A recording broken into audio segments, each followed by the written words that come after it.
sobre cultura e democracia. Passo a apresentar-vos o Hugo Cruz é criador, programador cultural, professor e investigador. Doutorou-se na Universidade do Porto com o tema Práticas Artísticas Comunitárias e Participação Cívica e Política, experiências de grupos teatrais no Brasil e em Portugal. É pós-graduado em Teatro Social e Intervenção Socioeducativa e tem formação em Dramaturgia. É professor convidado na Escola de Artes da Universidade de Évora e investigador na Universidade do Porto e na Universidade de Évora. Coordenou os livros Arte e Comunidade, Arte e Esperança, Arte, Reinvenção e Futuros, editados pela Fundação Calouste Gulbenkian, e a autoria de Práticas Artísticas, Participação e Política, publicada em Portugal, Brasil, Espanha, México, Colômbia, Argentina e Chile. É autor do caderno Criar Coragem, Perguntas para Fazer Acontecer, Ações Artísticas Participativas, uma edição do PNA. Integra a equipa de avaliação externa da iniciativa Parties, Art for Change, da Fundação Calouste Gulbenkian, da Fundação BPI La Caixa. Foi diretor artístico do MES, Encontro Internacional de Arte e Comunidade, e do Festival Imaginários, entre outros projetos de curadoria e de diversos projetos teatrais em co-construção com comunidades locais, principalmente em Portugal, Espanha e Brasil. Desenvolve consultadoria e formação em diferentes âmbitos, municípios, festivais e fundações, e é atualmente diretor artístico do Desejar, Movimento de Artes e Lugares Comuns, e do projeto O que Fazemos com Isto, Braga 25, capital portuguesa da cultura. Rogério Roca Amaro é agora o cérebro da nova Universidade Popular e Comunitária de Lisboa, a Pluriversidade. Foi investigador, professor associado do ISCTE no Departamento de Economia, tendo lecionado na licenciatura de Economia e coordenado os mestrados de Desenvolvimento, Diversidades Locais e Desafios Mundiais e Economia Social e Solidária. Tem sido consultor e formador de vários projetos de desenvolvimento local e de luta contra a pobreza e a exclusão social em Portugal e nos PALOP. Tem desenvolvido e apoiado vários projetos de intervenção comunitária e economia solidária em várias zonas do país, no meio urbano e no meio rural, em Portugal e em Cabo Verde, Guiné-Bissau e Moçambique. É membro fundador da Rede Portuguesa de Economia Solidária, que pretende agregar as organizações, instituições, grupos informais e pessoas individuais que se identifiquem com o conceito e as práticas de economia solidária. Hugo e Rogério, o palco é vosso, por favor.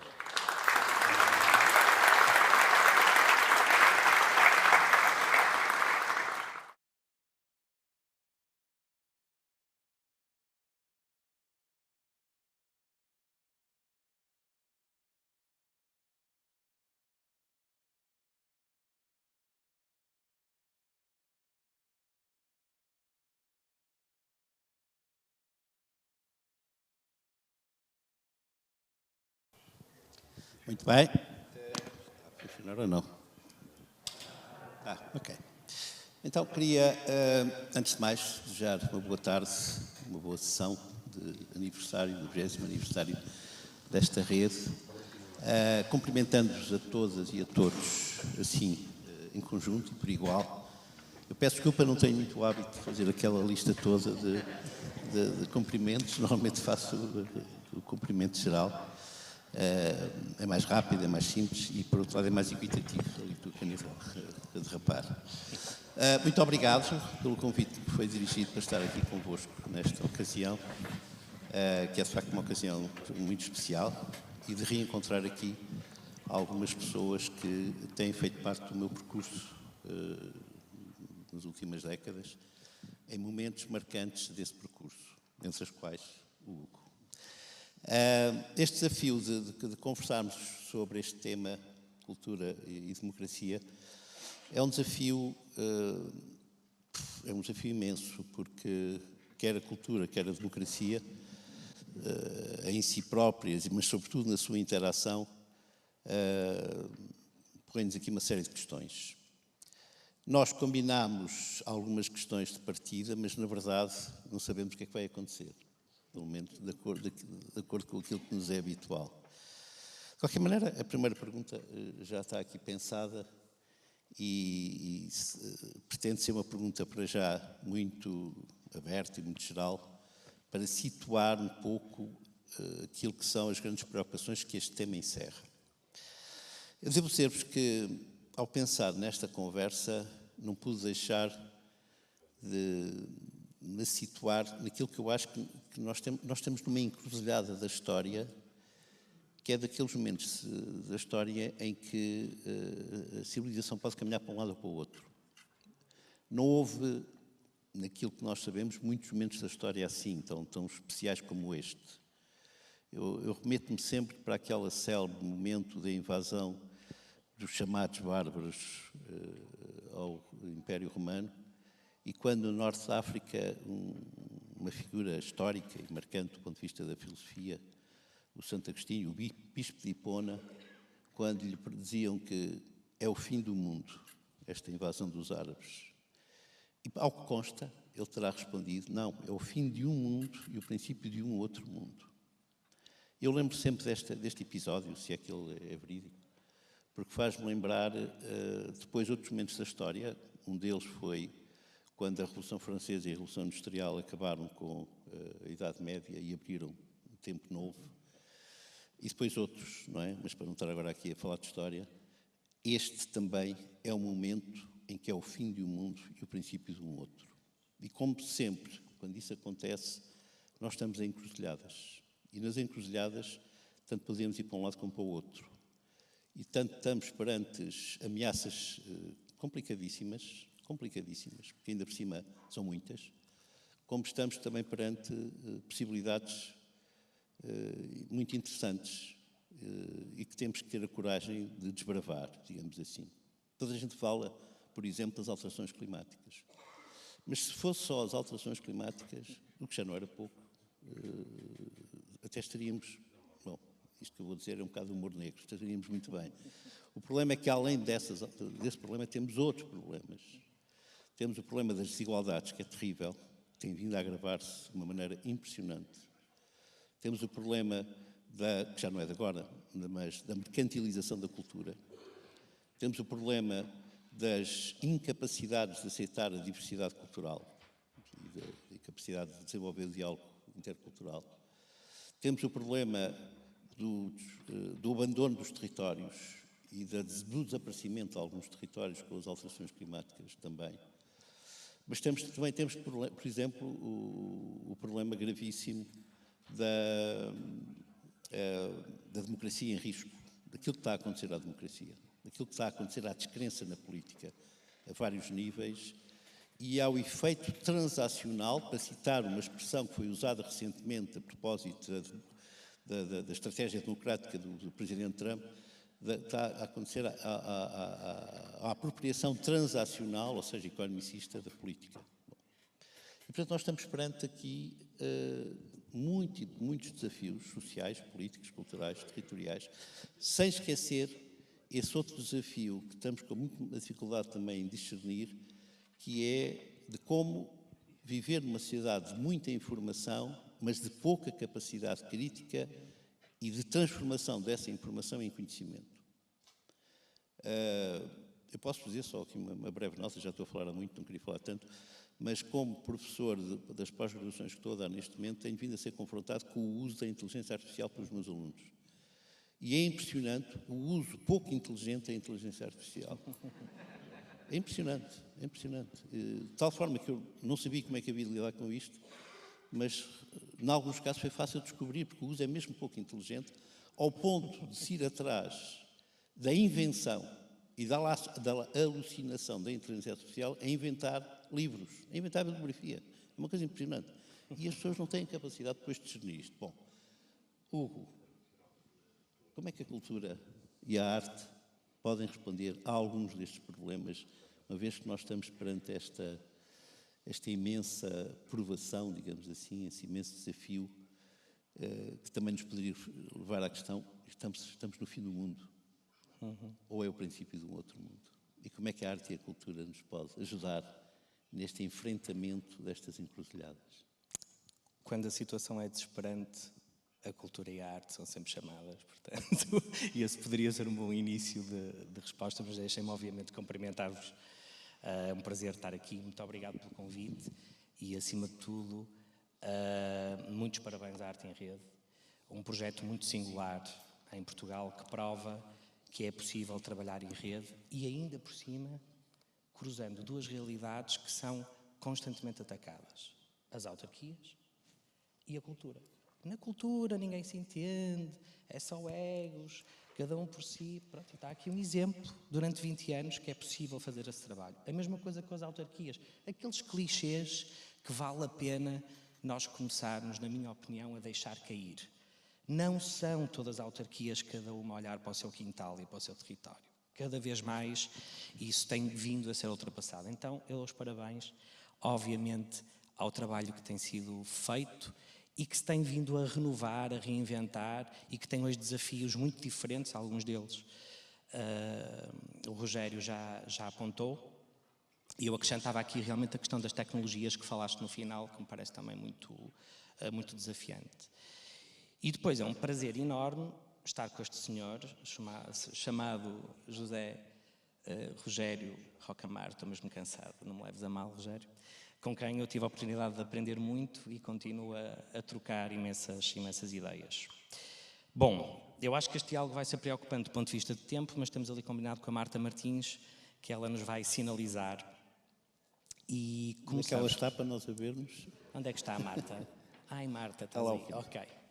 Um follow spot para a Marta, depois quando ela avisar que estamos a chegar ao tempo determinado. Deixem-me fazer uma pequena contextualização, porque não posso entrar assim na pergunta e que vem muito na sequência do que tu disseste, Rogério, que é, eu vou-me focar obviamente nas questões mais da democracia e nas democracias extremamente frágeis. Há 5 anos poderíamos estar a dizer que as democracias estavam frágeis e não estávamos a imaginar onde estaríamos hoje. Portanto, é um caminho de fragilização, estamos a falar obviamente aqui das democracias ocidentais de uma forma geral, e tentar entender uma série de aspectos, como uma apatia social, os baixos índices de participação, uma relação muito problemática com a democracia representativa. Portanto, o diagnóstico está mais que feito, nós somos bons, o ser humano é bom a fazer diagnósticos. Depois, o que é que nós fazemos a partir daí, né? E primeiro acho que é importante entender que não tem que necessariamente ser uma ideia de fim do mundo. Há quem diga que nós estamos exatamente perante uma revolução participatória em vez de uma crise de participação brutal e nunca vista, quando estamos a falar desta fragilidade das democracias.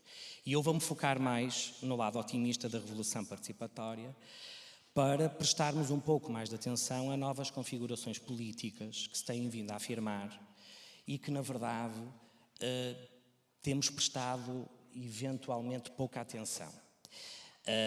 E que são configurações que convidam a democracia representativa a reinventar-se e a repensar-se e a sair exclusivamente do seu modelo convencional baseado nos partidos políticos, nos sindicatos, portanto, todas essas realidades a que nós estávamos habituados a estar em contacto e que continuam a fazer sentido. As pessoas dizem, mas o que é que tu queres dizer com isso? Que os partidos não servem para nada, agora tem que ser tudo movimentos independentes. Não, não é isso.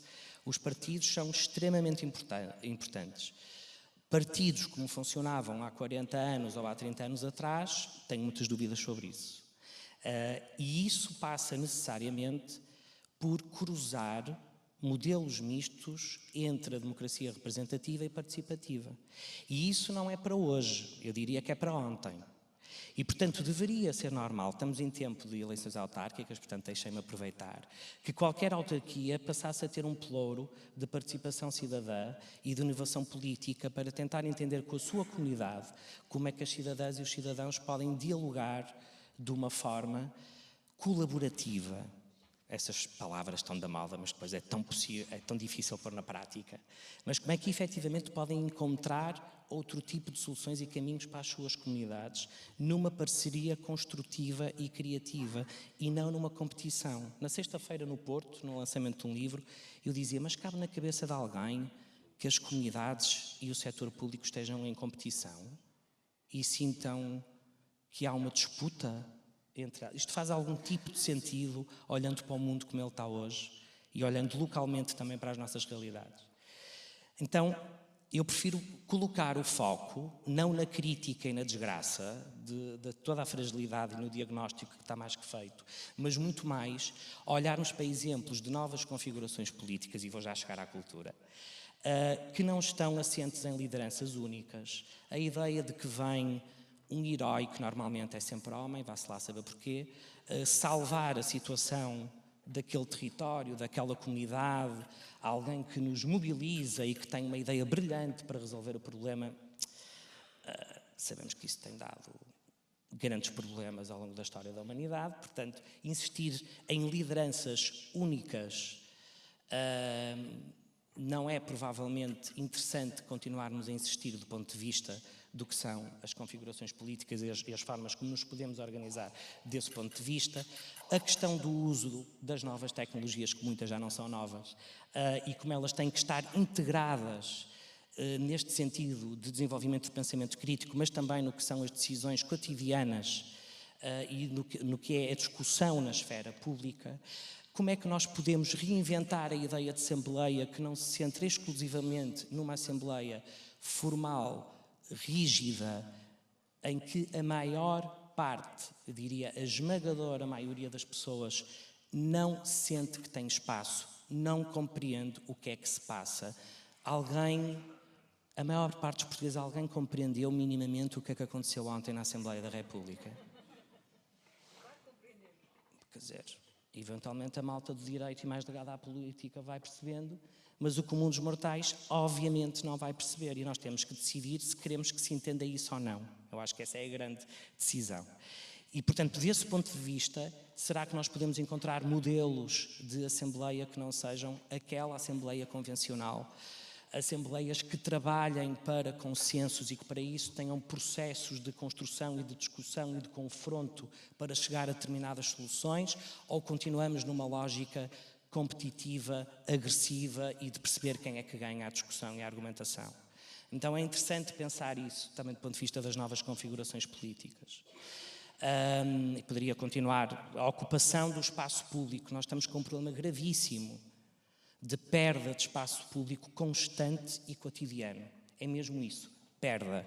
E isso está relacionado com a produção de conhecimento fraco, pouco sustentado, e que é importantíssimo recuperar urgentemente. Como é que as comunidades ocupam o espaço público? Como é que a democracia representativa, em diálogo com a participativa, consegue recuperar esse espaço que é efetivamente onde está o poder, muitas vezes, de mudança das comunidades? Não me vou alongar muito mais, porque senão isto fica perturbador, e vou agora perceber, perante isto, como é que a cultura pode dar o seu contributo.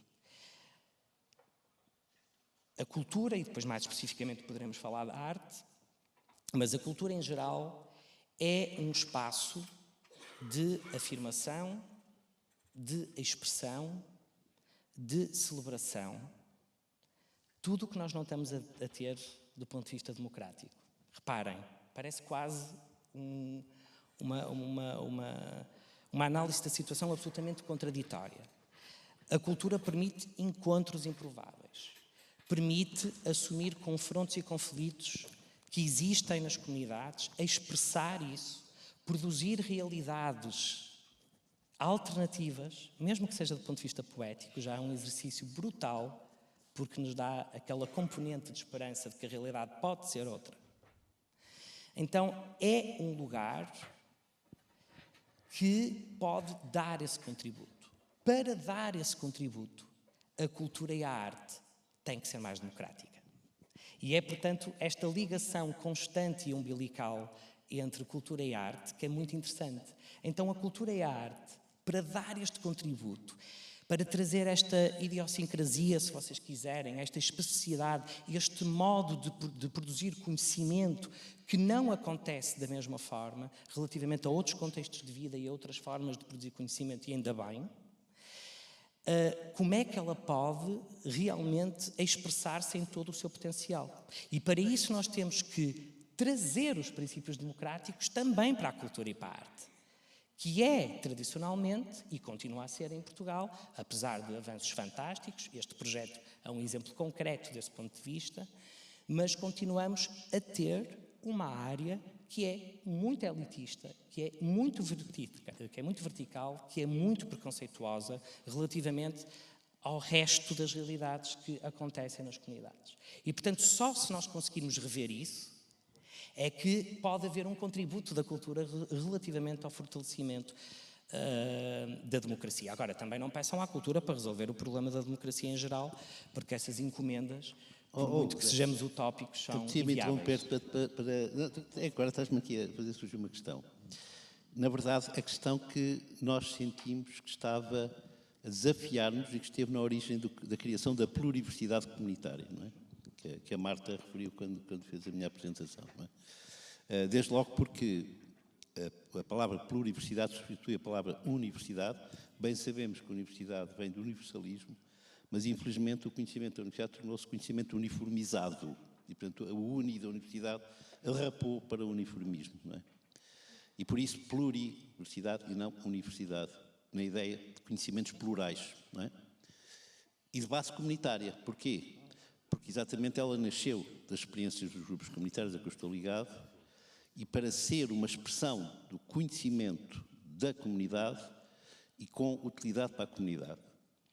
Daí que nós não temos aulas, temos sessões de conhecimentos partilhados, e nas sessões que têm vários temas, já tiveram vários temas, há sempre um diálogo entre investigadores e pessoas da comunidade que não fizeram percurso escolar muito longo. Tem a 4ª classe, 6º ano, etc. Isso fez-me lembrar agora aquilo que tu estavas a dizer, ou seja, tal como nós sentimos a necessidade de pôr em diálogo conhecimentos de várias origens, aquilo que um autor chama uma ecologia de saberes, tal como no trabalho social eu tenho sentido a necessidade de desafiar os técnicos a saírem dos gabinetes e do seu horário das 9 às 5 para estarem nos sítios onde a vida acontece, com as comunidades, e irem para a rua, eu pergunto-me se não há algo de equivalente que devia acontecer na cultura.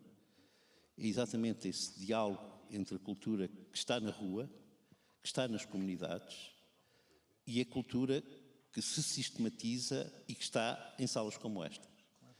Se calhar, exagerando, a ideia dos gabinetes onde os técnicos estão a fazer atendimento, a ideia dos gabinetes onde os professores estão a fazer investigação e a sistematizar, será o equivalente, enfim, a comparação não é muito feliz, mas será o equivalente às salas de espetáculo onde a cultura mais organizada e mais sistematizada acontece. E tal como desafiámos os investigadores a serem investigadores e estarem no terreno, tal como desafiámos os técnicos a saírem dos gabinetes e virem para a rua, não sei se também na cultura esse devia ser o desafio. Tu já estavas a falar sobre isso. Por isso eu acho que é claramente esse desafio. Por isso é que eu estava a resolver. Portanto, se a democratização não passa por aí, não é? Por esta Mas antes ponte. de avançar, Rogério, deixa-me, porque falaste aí da comunidade várias vezes, e antes de eu passar, eu acho que passa por aí, sou já claro relativamente àquilo que penso, mas acho que é importante explicar um bocadinho melhor. Também, para não ficar aqui uma ideia, às vezes eu acho que essa ideia... Não se pode abordar para o populismo também. Aqui. É isso, eu acho que essa ideia de sair dos gabinetes parece vir falar com a população, não sei o quê, eu acho que também isso é um bocadinho perigoso se não é feito com determinada intencionalidade. E, portanto, só muda o formato, mas depois não muda grandemente do ponto de vista da eficácia do que pode acontecer e do ponto de vista de mudanças, não é? Então, acho que temos que ser aí um pouco cautelosos, embora a minha primeira resposta seja sim, e baseada numa coisa fundamental, que é a ideia de separação entre a arte e vida. É alguma coisa que não faz qualquer tipo de sentido e que continua a estar nas entrelinhas de muitas das ações que nós desenvolvemos. E, portanto, apostar muito mais numa arte ordinária, no sentido de uma arte que está presente nos cotidianos, no dia-a-dia, na ordem dos dias, e muito menos numa ideia bem século XIX de arte extraordinária como um momento incrível a que todos temos que aceder para sermos iluminados e para nos ajudar a ter uma outra visão da vida, não é? Então, fantástico que a arte tem essa possibilidade. Sem dúvida, já disse atrás uma série de coisas que acredito que a cultura e a arte pode fazer. Agora, se ela não está todos os dias nos cotidianos das pessoas, de uma forma ou de outra, se o desenvolvimento estético não é uma prioridade na vida de todas as cidadãs e cidadãos, e se não aceitamos que isso pode ter impacto noutros contextos de vida das pessoas para além do contexto de vida de consumo de cultura e arte, pois então eu acho que estamos a deitar fora todo este potencial e a não perceber que as coisas têm outros lugares e outras formas de serem produzidos. Ou seja, a cultura chega a lugares nas comunidades onde muitas vezes a política não consegue chegar. A cultura e a política chegam muitas vezes à comunidade onde muitas vezes as instituições não conseguem chegar. E isto não é uma crítica às instituições. Eu acho que as instituições, sejam elas de cariz forem, super importantes e nós não estaríamos de todo preparados para uma democracia exclusivamente participativa, até porque nunca ninguém nos ensinou como se faz e nós não sabemos como se faz, seria um caos. Agora, é preciso entender como é que a cultura e a política, e como é que a cultura muitas vezes nas comunidades consegue chegar a lugares onde a política não chega. E isso é a grande potência da cultura. Mas não quero continuar sem te perguntar uma coisa que eu acho que é mesmo importante desmontar, porque nós vivemos um momento em que repetimos tantas palavras e palavras que são... Estou agora aqui perante a plateia a tentar ser um bocadinho mais polido no meu discurso, mas que são palavras giras, são palavras da moda, que têm que estar em qualquer discurso, não é? Sustentabilidade, participação, que elas já não dizem nada. Se nós espremermos, elas já não dizem nada. E para além de não dizerem nada, têm significados totalmente diferentes do ponto de vista processual, do ponto de vista de como é que elas acontecem. Como vocês devem imaginar, porque me ocupo disto há 20 anos, eu já não posso ouvir a palavra participação. Dá-me assim uma coisa já meio visceral, estou a tentar encontrar outra. E falar de participação é falar desde processos em que as pessoas estão genuinamente envolvidas e com uma ideia de tomada de decisão partilhada, de construção coletiva. Isto diz participação sobre isto, como se diz participação de processos absolutamente instrumentalizados e manipulados, em que as pessoas nem sequer são consultadas para dizer se concordam ou não concordam. Não é darem ideias para a decisão ou tomarem a decisão. É muito pior que isso. Nem sequer dizem, olha, eu acho uma ideia boa ou má. E nós estamos a chamar a isso participação. Então, é nos antípodas. E isto nos gabinetes e nas reuniões de equipas dá uma confusão incrível. Eu ultimamente ando com uma máxima que é, por favor, antes de continuar a reunião, desmontem o que é que isto quer dizer. O que é que tu queres dizer com comunidade? E esta é a minha pergunta.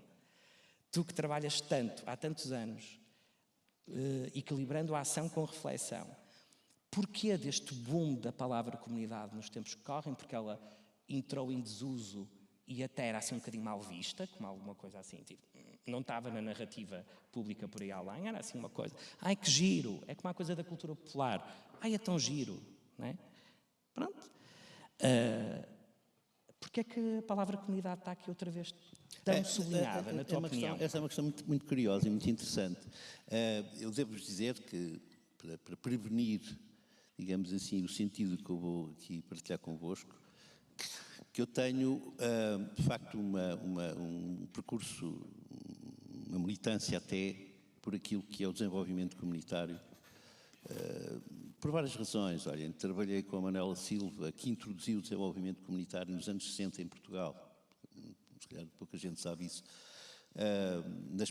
Com as várias experiências, uma delas icónica, na Benedita, no Conselho de Alcobaça.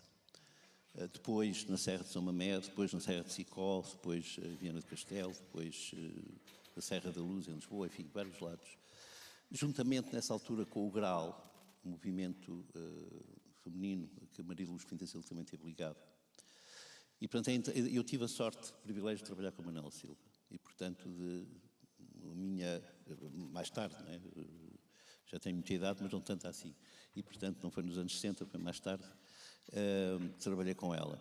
E depois tive a sorte, a seguir, anos 90, de ter feito parte da criação da Rede Animar, que é a Rede Portuguesa de Desenvolvimento Local, e ter andado pelo país a descobrir os caminhos do desenvolvimento local, nomeadamente com figuras como o Alberto Mel, que alguns de vocês conhecem, na Serra do Algarve, com o Camilo Mortágua, no Alentejo, ou com o Zé Carlos Albinense, em Aljustrel, em Messejana, ou com o José Portela lá em cima, entre os montes, enfim, em várias zonas, não é? Isso marcou-me profundamente. Era um trabalho extra. Eu acabava as aulas no ISCTE, pegava na minha carrinha, tinha nessa altura 4 filhos, agora tenho 5, e portanto tinha uma carrinha Toyota AS, e portanto pegava na minha carrinha, ia para o Alentejo até às 2 da manhã e depois voltava. Portanto, eu estou profundamente marcado por essa experiência. E depois, em 93, fui desafiado pela Santa Casa de Misericórdia de Lisboa a trabalhar nos bairros sociais de Lisboa na criação de uma coisa absolutamente inovadora, que foram grupos comunitários. E, portanto, eu tenho uma ligação afetiva e emocional muito forte ao desenvolvimento comunitário. Esse trabalho nunca recebi nada por isso, portanto, foi um trabalho que eu fiz sempre voluntariamente, como militante ativo. Depois transportei isso para o ensino, não é? Para a investigação, obviamente.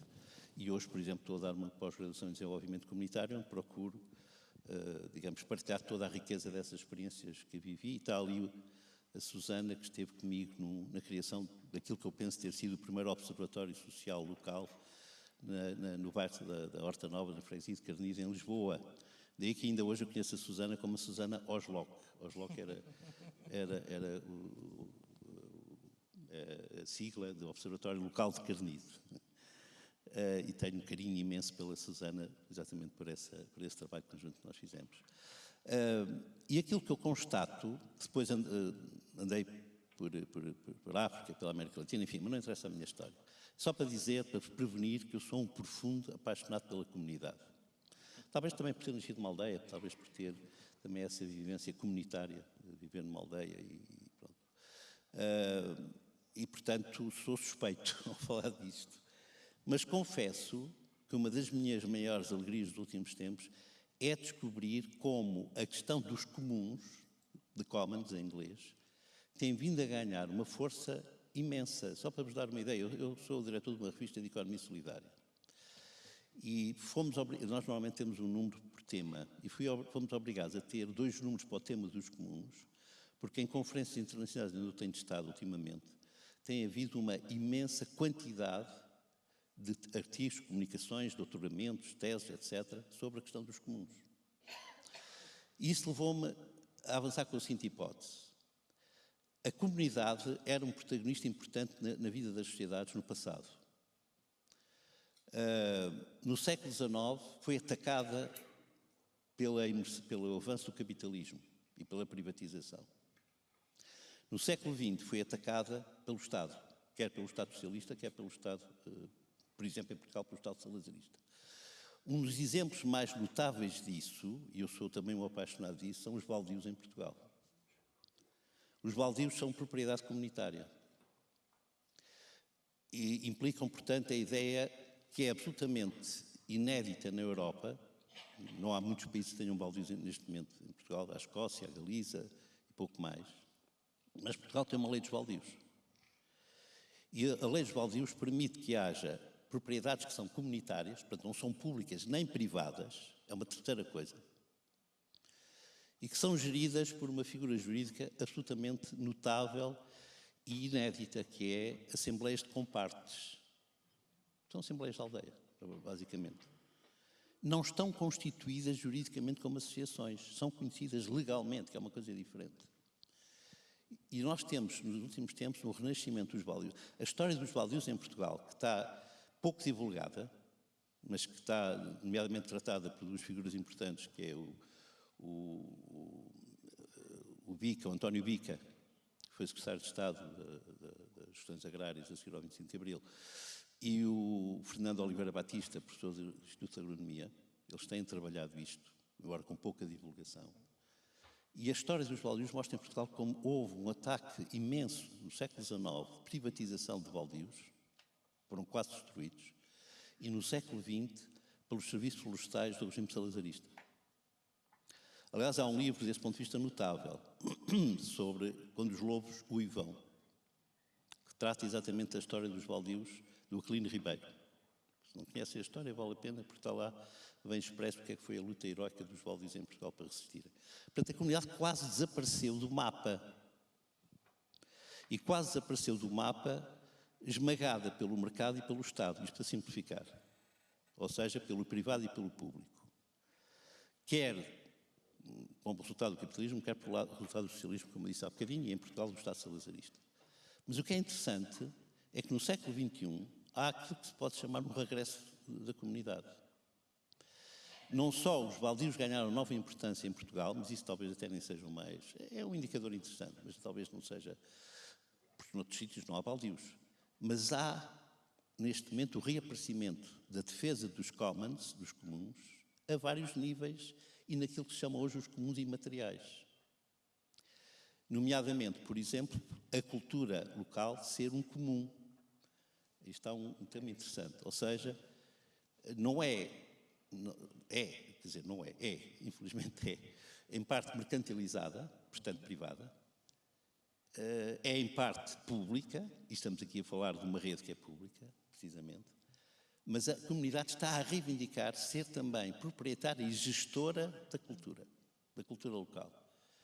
E é esta conjugação que é interessante para o século XXI, que é ter o regresso da comunidade, não para fazer desaparecer os outros dois pontos, portanto, também não sou tão anarquista assim, mas pelo contrário para criar aqui parcerias de governança do século XXI.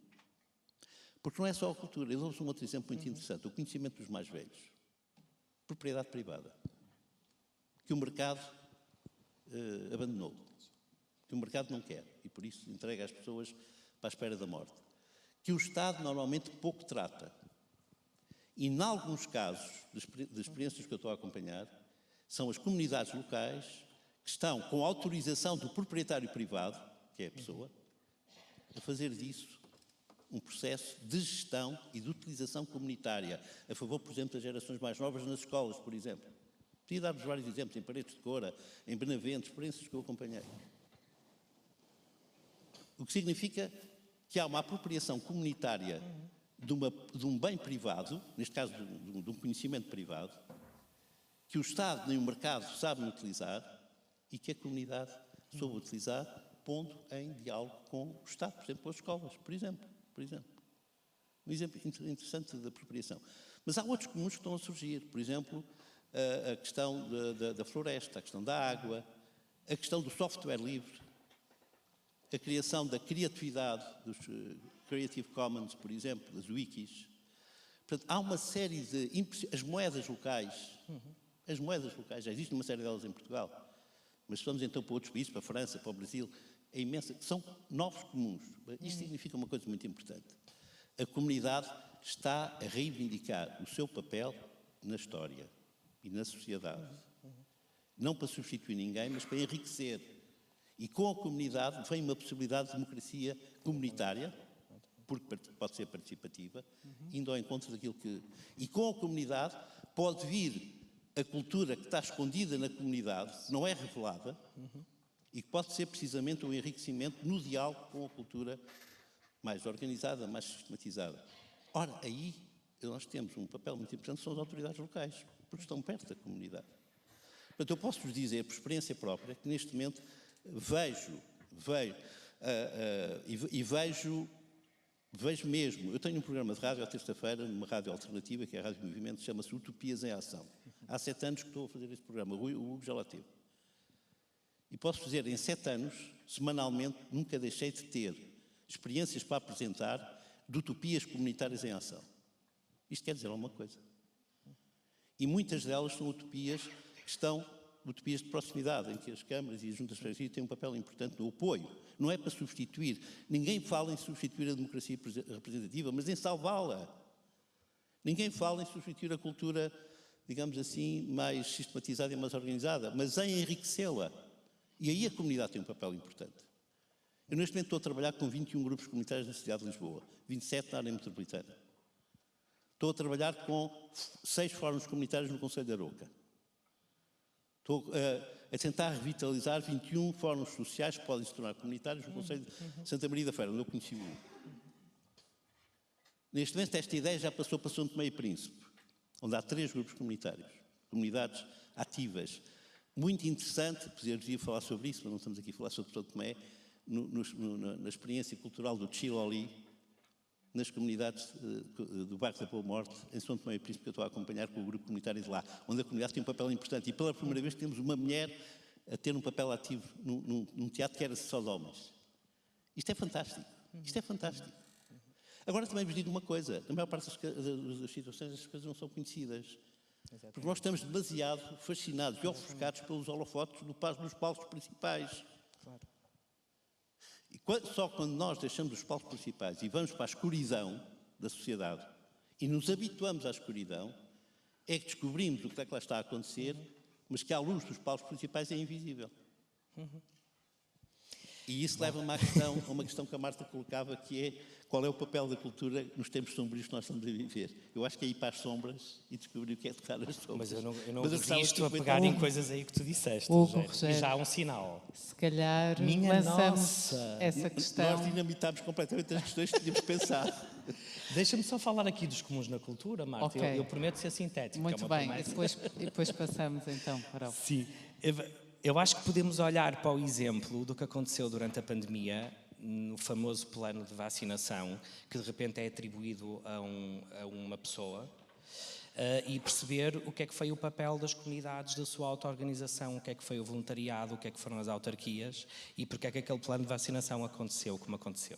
Acho que um exemplo super concreto de como todos estes domínios da sociedade podem e devem estar em articulação. Os comuns na cultura é um desafio grande, urgente, revermos autorias, revermos conceitos de cocriação, revermos o que é a profissionalização da cultura e da arte e o que é que não é a sua profissionalização e como é que isto pode e deve conviver. Revermos o que são princípios de reciprocidade, de cuidado e de escuta, e isso não serem apenas temas de programações e agendas sexys, quando depois temos equipas a estourarem na área da cultura, em burnout. Então nós temos que trazer isso para a prática. E, efetivamente, como é que isso se faz? Porque são necessidades que todos estamos a sentir, todas estamos a sentir. Não é? Então, os comuns na cultura, eu estou a dar alguns exemplos concretos de como isto tem que ser questionado e tem que ser pensado. Será que um objeto artístico que é construído entre um diálogo entre um artista profissional de determinada comunidade e pessoas dessa comunidade ou artistas não profissionais, como eu gosto de chamar, mas isso daria outra discussão, será que esse objeto artístico é ou não é um recurso daquela comunidade? Eu acho que é. E a partir do momento que ele é um recurso daquela comunidade, a discussão sobre quando, como e porquê que vai ser apresentado e onde, muda. Não é a lógica de um circuito legitimado de cultura. É outra lógica. E é bom que seja. Porque se nós estamos a tentar impingir os modos de produção cultural do circuito legitimado, então não vale a pena nós termos participação, porque a cultura, o contributo que está a dar, e a arte, o contributo que está a dar, é mais do mesmo às comunidades. É dizer, participem, mas só um bocadinho. Participem, mas só até aqui. E as pessoas já estão, principalmente as populações mais fragilizadas, sabem esta cantiga de trás para a frente. Já passaram por não sei quantos projetos sociais, por não sei quantos projetos de intervenção prioritária, por não sei quantos processos de realojamento. E, portanto, agora vem a cultura outra vez com a mesma cantiga. Portanto, convém, e estamos informados o suficiente, para pensar as coisas de outra forma. E, para terminar, mais intencionalidade e menos produção de conteúdos culturais à louca. Mais definição de prioridades, mais agendas humanamente possíveis, quer para consumo, quer para cocriação. Elas não estão humanamente possíveis. É insuportável consumir tanta coisa do ponto de vista cultural. Da forma como as coisas estão organizadas. Sublinho. Então, eu acho que pensar os comuns no âmbito da cultura e da arte passa por repensar este tipo de estratégias e não focar apenas. Nós temos que olhar para a participação como um direito, um recurso e uma estratégia, em simultâneo. E isto permite reorientar, repensar políticas públicas, nomeadamente na área da cultura, permite conexão, permite produção de subjetividades, de significado, permite estímulo de afetividade e entre as pessoas. E é só para isso que a cultura pode servir do ponto de vista do que é o grande desafio aqui que é colocado no tema dos 20 anos da arte em rede. Então acho que vale a pena estarmos concentrados mais na intencionalidade das coisas e não pensar apenas no impacto que vai ter individualmente naquelas pessoas ou naquele grupo de pessoas que nós definimos e pensarmos mais nos impactos institucionais e comunitários que a participação também traz. As comunidades com que a arte em rede e os municípios trabalham mudaram a arte em rede, certamente. Não foi só a arte em rede que mudou estas comunidades e esta relação com estes municípios. Então, é importante nós também darmos visibilidade a estes escuridões, darmos visibilidade às mudanças institucionais e comunitárias que acontecem a partir do trabalho cultural. E não só aquele grupo de pessoas com determinado rótulo conseguiu fazer coisas extraordinárias porque contactou com a cultura e com a arte na sua vida. Bom, parece-me pouquíssimo para aquilo que pode ser.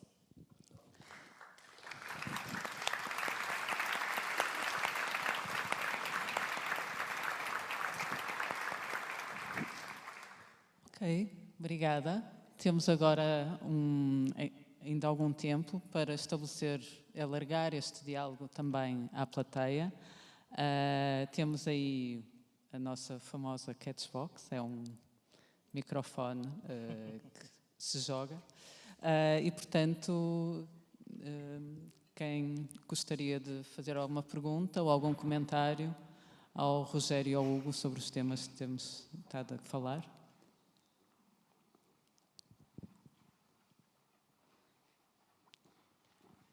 É que senão damos-lhes a palavra e eles ficam aqui a tarde toda.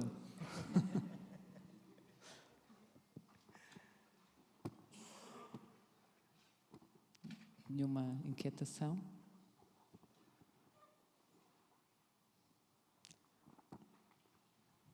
Bem, Cláudia, força. Aqui. Há muitas inquietações e seguindo o raciocínio do Hugo e o que gostávamos da sua experiência, Rocamar, como é que foi a sua experiência no trabalho com as comunidades no sentido de pôr em movimento as próprias comunidades, porque aquilo que a arte participativa está a fazer é que a arte participativa chega e desafia e convoca as comunidades. Atualmente, muitos artistas vão com perguntas, vão encontrar, e é nesse diálogo que descobrem quais são as questões que depois vão ser trabalhadas artisticamente com as comunidades, que já é um avanço. Mas, de modo geral, é mais um exercício de chegar lá e propor alguma coisa à comunidade. Como é que pode ser aplicado dentro de uma lógica mais de artes participativas e comunitárias essa experiência de realmente trabalhar com aquilo que as comunidades precisam, partindo delas, e que depois também são elas que são afetadas e não só convocadas para. Como é que funcionam na sua experiência esses grupos comunitários? O que é que podemos aprender com eles nesse sentido? Porque senão não deixa de ser instrumentalização. Está bem. Ok. Bom, essa questão é uma questão muito interessante e dava pano para mangas. É assim, começava por dizer o seguinte, eu disse aquilo que disse há bocadinho, por experiência própria, e se calhar muito sentido, mas eu diria que, tal como aconteceu com os baldios que quase que desapareceram, o sentido de comunidade quase que desapareceu numa sociedade que se individualizou extraordinariamente, não é? E, portanto, o sentido de comunidade não é... está ameaçado. Está ameaçado pela mercantilização, está ameaçado pela aquilo que chamamos a infocracia, pela sociedade da informação em que as pessoas contactam pelas redes sociais e não de forma ao vivo, digamos assim. E, portanto, mas o que é curioso, o que é muito, muito curioso, e isso eu posso dizer por experiência própria em vários continentes, é que apesar, é claro que em alguns continentes, até por questões culturais, mais fortemente do que noutros, é que apesar de todas as ameaças, todos os bulldozers anticomunitários que existiram nestas últimas décadas, eu diria, desde a Revolução Industrial, pelo menos, portanto, neste período em que a economia se tornou a dominante nas nossas sociedades, inclusive ao ponto de se ter adulterado muitas vezes os próprios fenómenos culturais. Eu estou a dizer isto e sou economista e, portanto, estou a dizer isto com profunda noção do que tenho observado e daquilo que a minha ciência fez como interpretação do que estava a passar no mundo. E apesar desse imensos bulldozers e caterpillars que quase deram cabo do sentido comunitário, a comunidade subsistiu nos interstícios, quer do capitalismo, quer do socialismo, e para sintetizar os dois grandes modelos ideológicos do século XX, subsistiu, e subsistiu, digamos assim, nas suas resistências, nas suas defesas e nas suas expressões culturais, o que é muito interessante. Bom, daí que eu lembro perfeitamente de uma conversa que tive em 1986 em Serpa com o Camilo Mortágua, uma discussão com o Camilo Mortágua, em que ele me dizia assim: pois, tu vens para o Alentejo porque só é possível fazer desenvolvimento comunitário no Alentejo. Agora, lá em Lisboa nem penso nisso. Por isso é que tu às 6 da tarde sais do Isqueté e vens para aqui, até às 2 da manhã. E eu confesso que fiquei muito marcado por essa conversa e disse: olha, vou-te provar que não é assim. Vou-te provar que também é possível fazer desenvolvimento comunitário. Mas vocês nas cidades já não têm sequer relações entre as pessoas, é tudo anónimo e não sei o quê. Mas não é verdade, isso é curioso, porque eu encontrei, curiosamente, em 3 situações distintas, um potencial de comunidade que estava escondido. Faz-me lembrar um colega meu, francês, que quando fala dessas coisas do desenvolvimento comunitário diz que as comunidades eram como as bonecas russas, ou as matrioscas, em que a boneca pequenina lá dentro está escondida, está fechada, mas quando as bonecas de fora se abrem por qualquer razão ou abrem brechas, nós descobrimos que está lá uma boneca dentro. E o que é que aconteceu? Aconteceu que o Estado-nação, que foi o grande instrumento de, digamos, destruição do sentido comunitário e local, foi posto em causa pela globalização e abriu brechas. E foi isso que permitiu a descoberta da bonequinha que está lá dentro. Não é? Mas a bonequinha estava lá. E eu descobri que nas zonas urbanas, e trabalhei quer em Lisboa, quer no Porto, em particular, descobri que há 3 situações em que o sentido de comunidade lá estava. Nos bairros de habitação municipal estigmatizados. A estigmatização e a necessidade de se defenderem face aos ataques de outros grupos e de outros bairros fez com que existisse uma identidade pela negativa nesses bairros. Então, o grande truque da constituição de grupos comunitários nesses bairros, eu trabalhei na Cova da Moura, trabalhei na Horta Nova, trabalhei em muitos destes sítios, foi converter uma identidade que já pré-existia e que era negativa numa entidade de construção positiva. Porque o potencial estava lá. E como é que se faz isto? Bom, aqui há uma ajuda extraordinária que me foi dada depois, mais tarde, pelas interpretações do António Damasio, quando ele diz que as emoções é que mandam muitas vezes as reações das pessoas. E as emoções, as 2 grandes emoções que permitem construir comunidade são a emoção da revolta, quando as pessoas estão zangadas com as autoridades porque não as resolvem o problema da habitação, ou do elevador que não funciona, ou do lixo que não é recolhido. Estou a falar de questões concretas. E à volta diz que as pessoas se unem. É uma emoção negativa.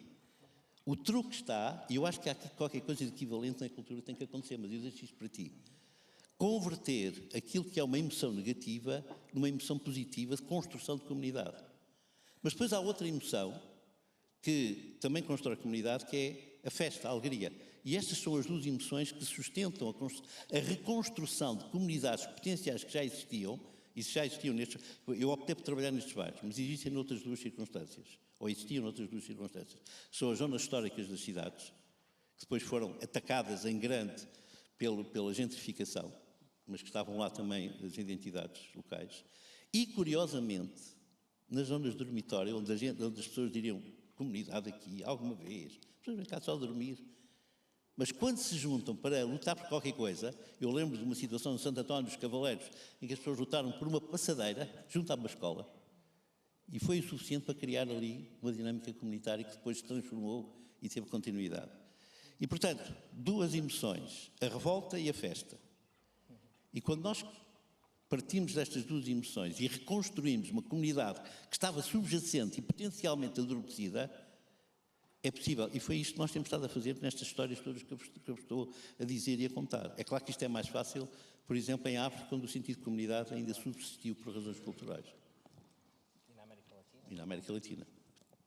Das favelas, por exemplo, tenho uma experiência muito interessante numa favela de Peru, de Lima, que é fantástica desse ponto de vista, não é? Como é que...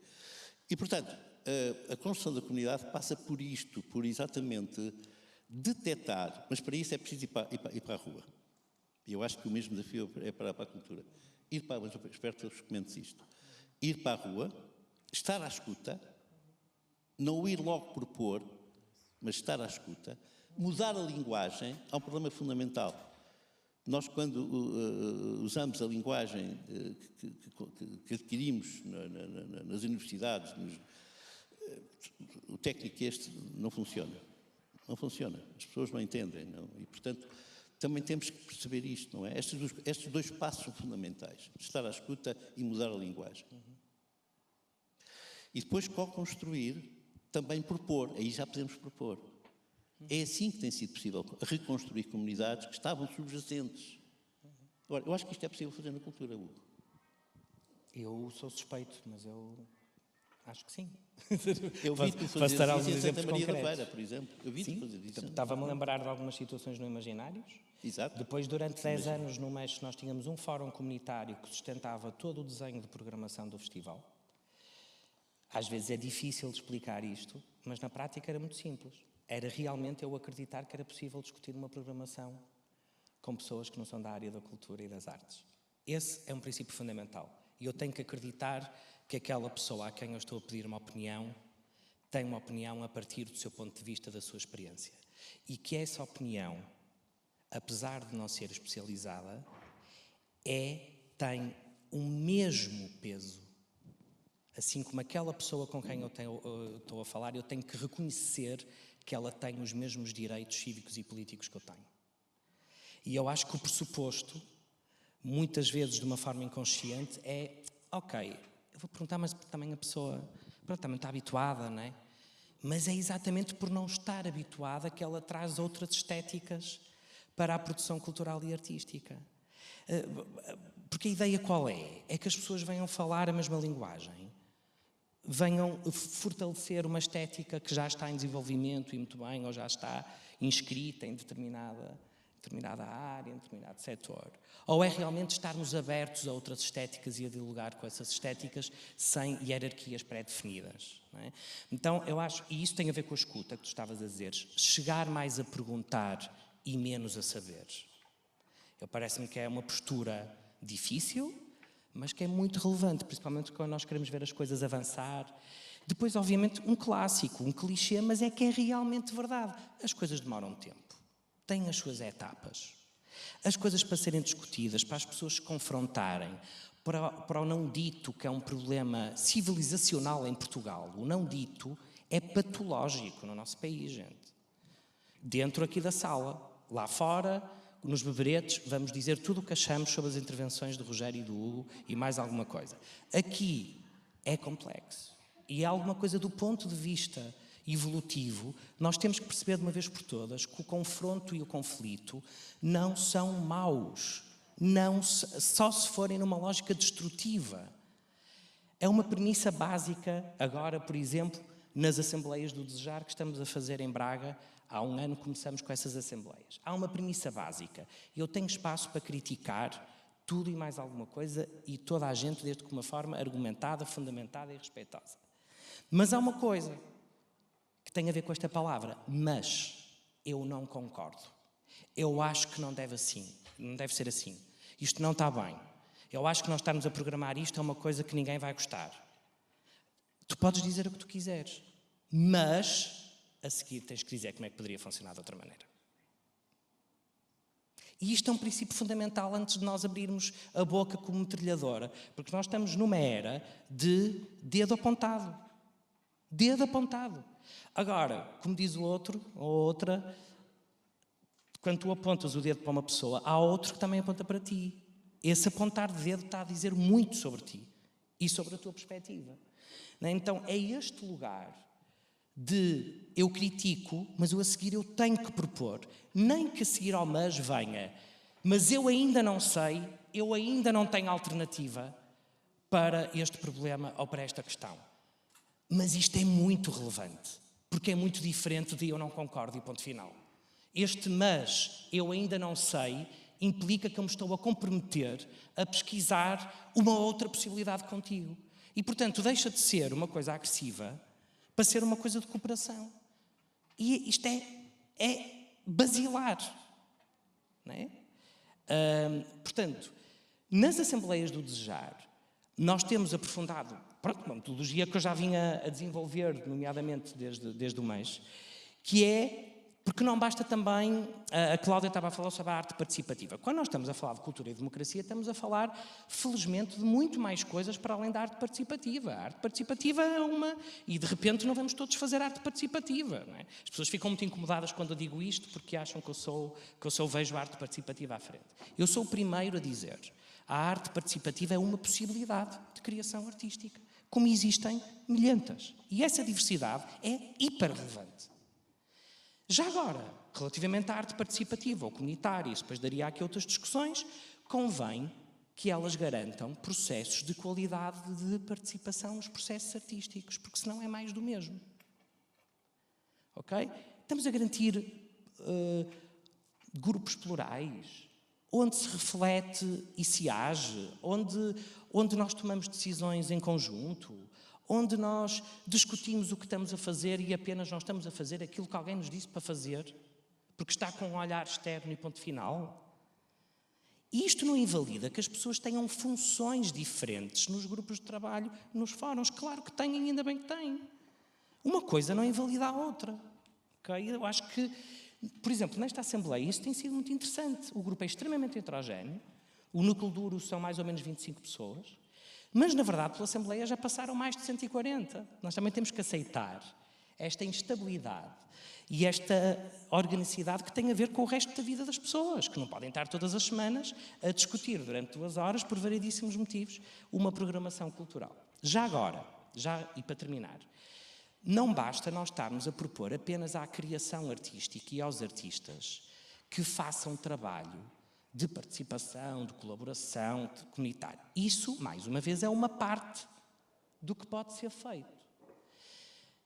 Agora, nós não podemos atirar a encomenda para quem está no fim da máquina, como se costuma dizer, não é? O mais frágil, o mais precário, o mais freelancer, o mais que tem que ir a todas e sobrepor não sei quantas agendas, porque é como é a realidade em Portugal.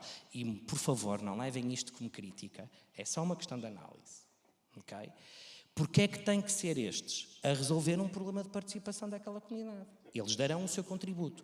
Na certeza, porém, para que este trabalho de criação artística tenha reais efeitos, é importantíssimo que ele esteja afinado com as programações culturais e com as curadorias e que, por sua vez, as programações culturais e as curadorias estejam afinadas com as políticas culturais.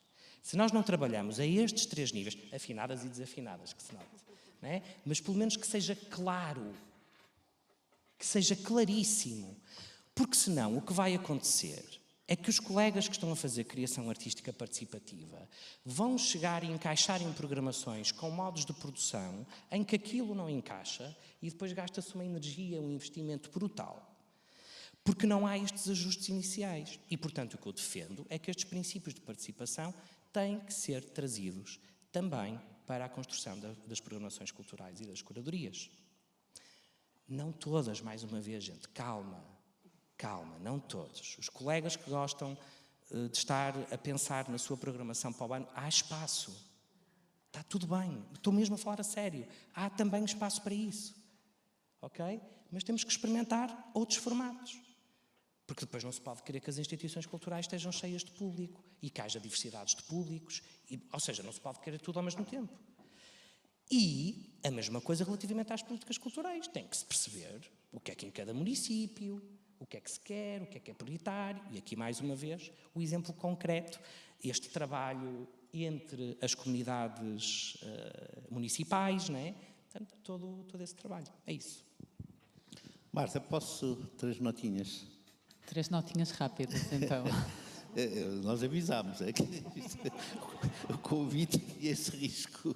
Não, mas eu acho que tenho que esclarecer aqui 3 coisas. Primeiro, eu falei de grupos comunitários, se calhar aqui a gente não sabe o que é. O grupo comunitário é uma experiência que nasceu em 1993, como eu disse há pouco, e são plataformas informais que reúnem periodicamente, por bairros, abertas à comunidade, individual ou coletivamente, é completamente aberto, e às instituições que trabalham nesse território, para em conjunto discutirem os problemas do território e encontrarem e construírem soluções. O que quer dizer que conjugam 2 coisas fundamentais.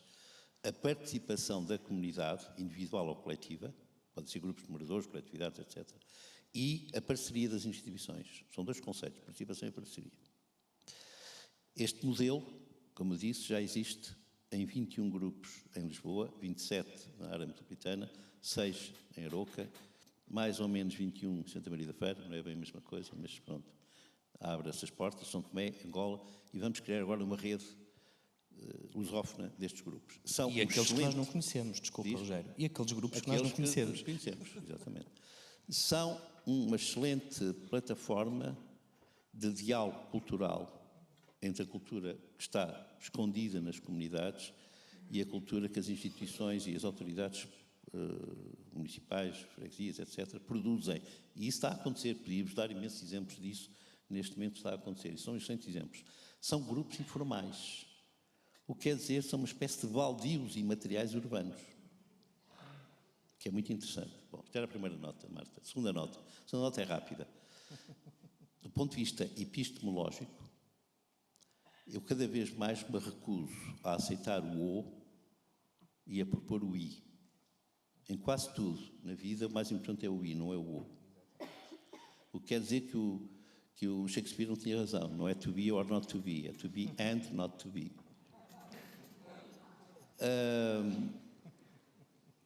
Depois a terceira nota. Isto vale para N coisas, não é? Mas nomeadamente para isto que estamos a falar do diálogo de saberes e do diálogo de culturas. A terceira nota já não lembro o que era, Marta, portanto é melhor passar à frente. Oh, Marta, obrigado e parabéns pela coragem de nos teres convidado. Obrigada aos 2.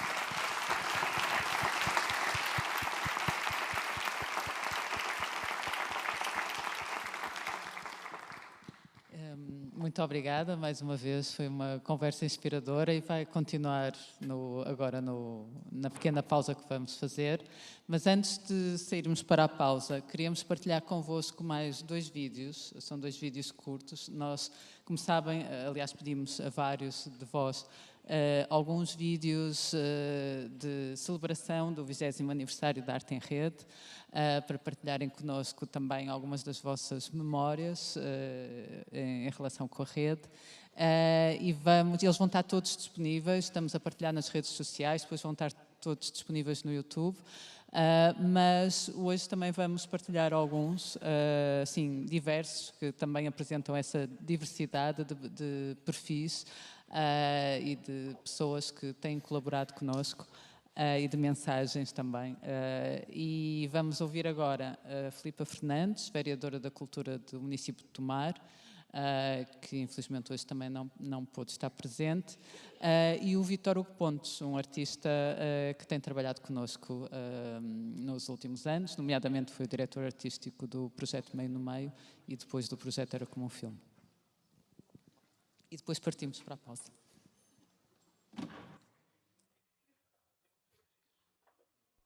Parabéns, Arte em Rede. Parabéns por estes 20 anos a transformar os territórios. Pertencer à Arte em Rede é sentir que não estamos sozinhos, é sentir que estamos juntos nesta estratégia cultural, em que o cidadão é visto como um ponto fulcral no desenvolvimento do seu território. Cultura é isto, é aproximar as pessoas, é criar identidade e a Arte em Rede sabe fazê-lo como ninguém. Obrigada, Arte em Rede, por estar com o município de Tomar. Obrigada, estamos juntos.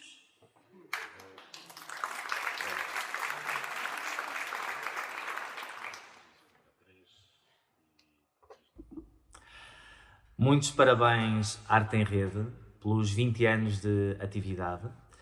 A nossa relação começou já há alguns anos com a programação em vários municípios de um espetáculo chamado Rendezvous.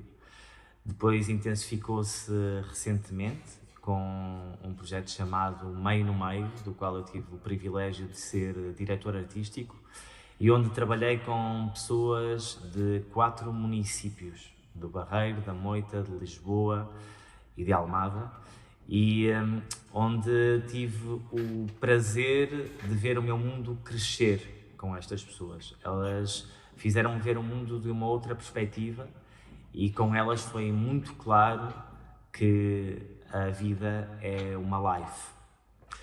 Seguimos juntos no projeto Era Como um Filme, por mais 2 anos, e consolidamos esta nossa parceria. Ao longo destes 5 anos de proximidade com a Arte em Rede, foi muito claro para mim o poder transformador desta estrutura, dos seus projetos, em quem neles participa e também quem os acompanha. Portanto, queria desejar longa vida à Arte em Rede, porque juntos somos mais fortes.